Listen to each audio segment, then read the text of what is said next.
The torches burned low in the marble halls of Persepolis, their flames whispering against the gilded walls like frightened spirits. Outside, the desert wind howled across the empire that once bowed before one man, Xerxes, king of kings. But inside his palace, power had begun to rot from within. The air was heavy with incense and silence, the kind that hid more terror than calm. In his youth, Xerxes had been a god among men. He commanded armies that reached the ends of the known world. He had seen Babylon kneel, Greece tremble, and oceans obey his hand. Yet, in the twilight of his rule, all that remained was suspicion. The more he conquered, the less he trusted. The throne that once gave him glory now whispered only lies. And the voices he heard, they were no longer of his generals or priests, but of ghosts. Those ghosts had names once: brothers, sons, lovers, and daughters. The court had learned to walk on silence. No servant dared to speak unless spoken to. The women of the harem, once symbols of beauty and grace, had become prisoners in silk. Their laughter had long been banned, their mirrors removed. It was said that even their dreams were watched, for Xerxes believed that rebellion began in the mind. Among those women were his daughters, not by name, not by affection, but by title alone. In the empire, being born of the king was a curse wrapped in gold. They lived in chambers of luxury, yet every night felt like a tomb. They had learned to fear not the shadows, but the sound of sandals echoing down the hall, for that sound meant the King of Kings was near. Xerxes' eyes, once proud and commanding, had turned hollow. He no longer looked at the world, he looked through it. When he stared at his daughters, it wasn't as a father. It was as a man haunted by his own bloodline. He saw in them the ghosts of their mothers, women he had loved, betrayed, and buried. Every smile, every whisper between them, became to him a secret, a conspiracy, a threat. The empire had begun to crumble after Greece. The defeat at Salamis had not only destroyed his fleet, it had broken his soul. The god he believed himself to be had bled. And in his madness, he sought vengeance not on enemies beyond his borders, but on those closest to him. The court physicians called it divine punishment. The priests called it purification. The soldiers called it madness. But the people, the slaves, the concubines, the guards, they called it fear. For when Xerxes lost his peace, all Persia lost its breath. One night, beneath a crescent moon, the king summoned his eldest daughter. She had once been his favorite, wise, graceful, and kind. Her name was Artazastra, and her eyes were the same piercing hue as her father's. The guards brought her trembling before the throne. "Tell me," Xerxes said, his voice soft and broken like cracked marble, "do you love me?" She hesitated, for she knew that in his palace, truth could be a death sentence. "You are the king, my father. My heart belongs to you." Xerxes rose slowly from his throne. "And yet," he said, circling her, "I hear whispers. Whispers that my own blood mocks me behind these walls. That my daughters pray not for my life, but for my death." The girl fell to her knees. "No one dares, my lord." He smiled, a slow, lifeless smile. "You are wrong. The gods dare." In that moment, Artazastra realized the truth. Her father was no longer a man.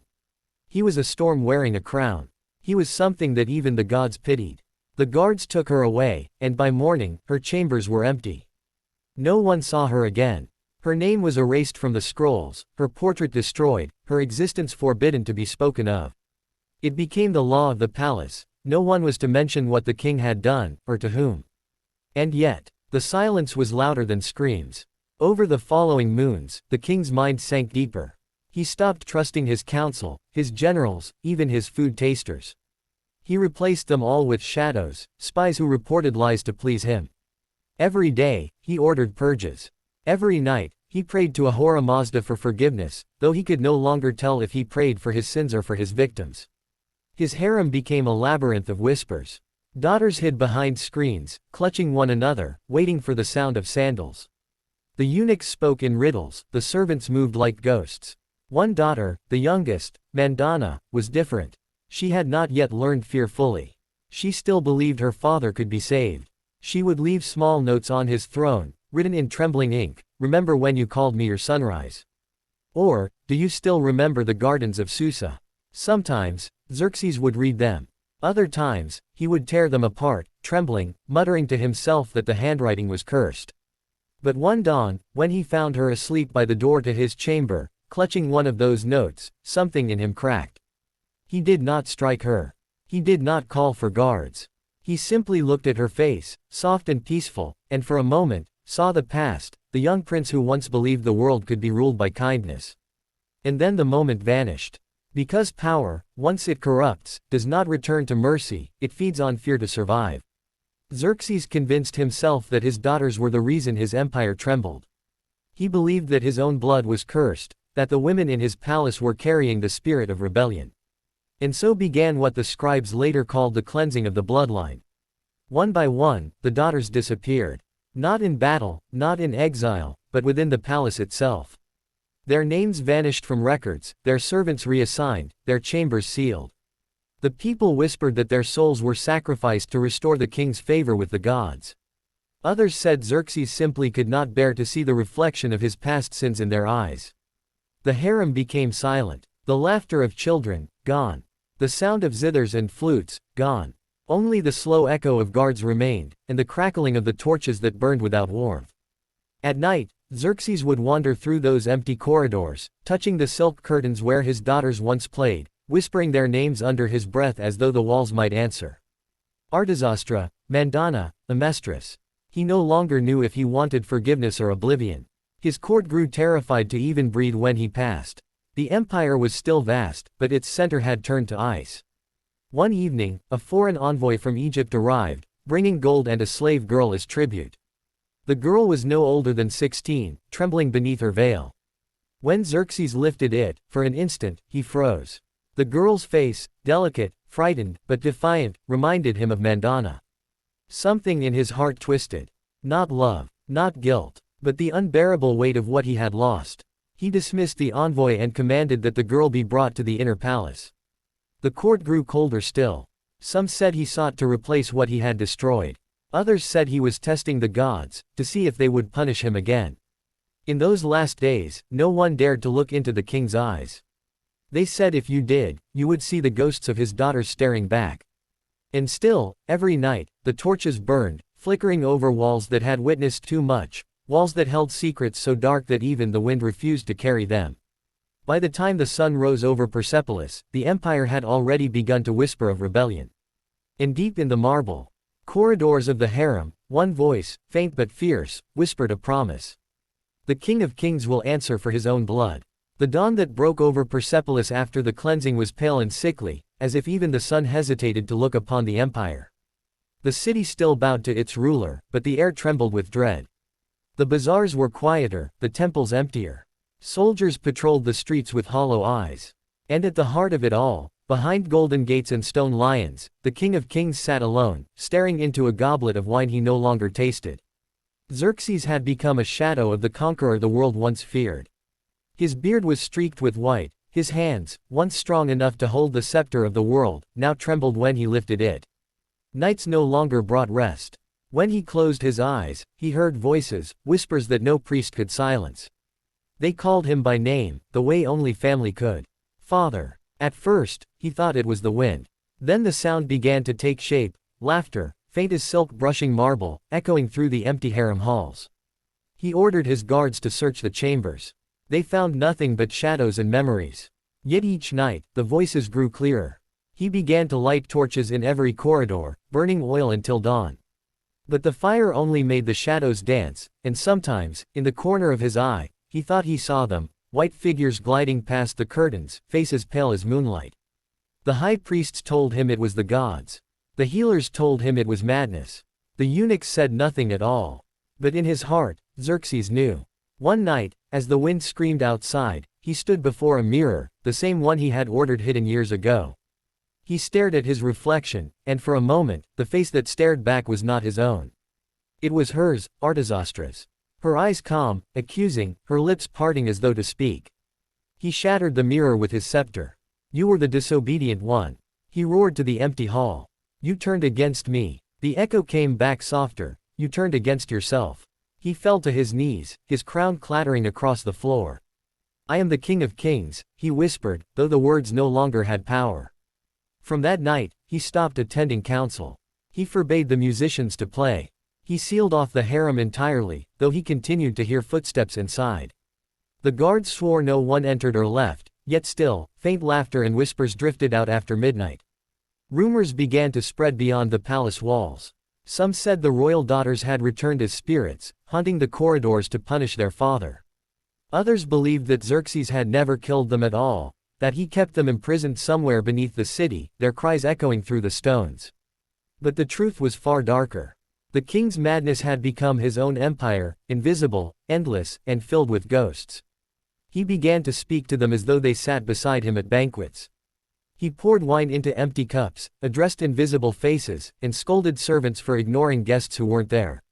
One night, when the moon hung low over Persepolis, the vizier Megabyzus entered the throne room. He had been loyal since Xerxes' youth, but what he saw that night chilled him to the bone.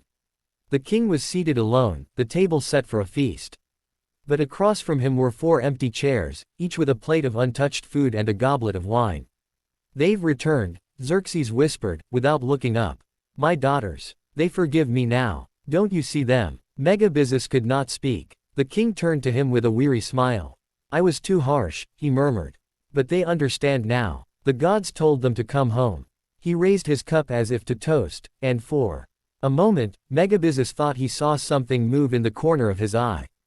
A flicker of white silk, a breath of air, a faint scent of myrrh and rose. But when he blinked, it was gone. After that night, the vizier began to plot. He saw the empire decaying under the weight of its master's madness. Governors rebelled, satraps whispered treason, and the treasury drained into endless rituals meant to appease unseen spirits. The mighty Achaemenid Empire, once a roaring fire, had become a dying ember. And all the while, Xerxes drifted deeper into the darkness of his own making. He began to write letters to his daughters, hundreds of them, sealed with his royal mark, addressed to names the scribes were forbidden to speak. In those letters, he begged forgiveness. He spoke of dreams where they laughed again, where they braided flowers in each other's hair. He wrote that he wished he could walk in the gardens once more, the scent of orange blossoms filling the air. Sometimes he would order the letters to be delivered, though no one knew where to send them. The messengers would ride out into the desert, cast the sealed scrolls into the wind, and return in silence. But one day, one of those messengers never returned. And when his horse stumbled back into Persepolis at dawn, its saddle empty and reins cut, the guards found a note tied to its mane. The note bore the royal seal, but the handwriting was not the king's. It read, "A father's crimes are never forgotten. The blood remembers." When Xerxes saw it, his heart froze. He demanded to know who had sent it, but no one dared to speak. For even his most loyal men had begun to fear that something more than madness haunted their ruler. That night, the torches went out by themselves. The guards swore the oil had not run dry. Yet every flame in the palace died in unison, plunging the harem halls into total darkness. From within that darkness came the sound of soft footsteps, moving closer to the throne room. The king's voice broke the silence. "Who walks there?" No answer. Only the faint rustle of silk. "Mandana," he whispered. "Artazastra." Then he saw them, or thought he did. 4 figures standing before the throne, veiled in white, their faces hidden in shadow. They did not move, they did not speak. Only the faint scent of roses filled the air. Xerxes fell back, trembling. "I gave you everything," he cried. "Palaces, gold, life itself. Why do you haunt me?" One of the figures stepped forward. Her voice was soft, sorrowful.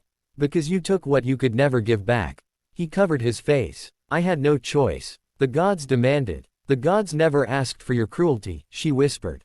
The next morning, the guards found the king collapsed before the throne, his crown at his side. He was alive, but changed. His hair had turned completely white overnight. He refused to speak of what he saw, though his eyes were forever fixed on something beyond this world. From that day, Xerxes withdrew completely from the court. The empire began to fall apart piece by piece. Egypt revolted again, the Greeks advanced, satraps declared themselves kings. The once mighty ruler who had commanded the known world now sat in silence, haunted by what no army could defeat, memory. In the final days of his reign, only one servant remained by his side, an old eunuch named Darius, who had served him since boyhood. Darius often found the king wandering the empty harem, speaking to the walls, murmuring the names of those long gone. One evening, Darius dared to ask, "My lord, why do you linger in these halls?" Xerxes turned to him slowly. His eyes were wet, yet strangely peaceful. "Because they wait for me here," he said. And I am not yet brave enough to join them. That was the last time anyone saw him alive. The next morning, when the guards entered his chambers, they found the king seated upon his throne, the golden crown resting on his knees. His head bowed, his eyes closed, a faint smile on his lips, as if he had finally heard the laughter that once filled those halls again. The scribes wrote that he had passed peacefully. The priests said the gods had taken him. But among the servants, a different story spread, that on the night of his death, 4 veiled figures had been seen walking through the palace, their white garments glowing faintly in the moonlight, their feet leaving no sound on the marble floor. They entered the throne room. They never came out. After his death, the court tried to erase the memory of what had happened. His son, Xerxes, ordered the harem burned and rebuilt, claiming it was cursed. The scrolls containing the names of the king's daughters were destroyed. But in the ashes of the old palace, workers swore they sometimes found fragments of silk, unburned, still smelling faintly of myrrh. And sometimes, when the moon rose over the ruins of Persepolis, travelers said they could hear the faint sound of women laughing, laughter that was neither cruel nor kind, but eternal. The empire would continue, but it would never again reach the glory it once knew. For the curse of the King of Kings was not a god's wrath, but the weight of his own heart. In the end, the greatest empire in the world fell not by sword or fire, but by the silence of those who were never allowed to speak. And beneath the stones of Persepolis, where the torches once burned, the whispers of the lost daughters still lingered, waiting for the wind to carry their story beyond the desert, a story that the world would one day remember not as legend but as truth written in sorrow. That even a god cannot escape the ghosts of his own blood.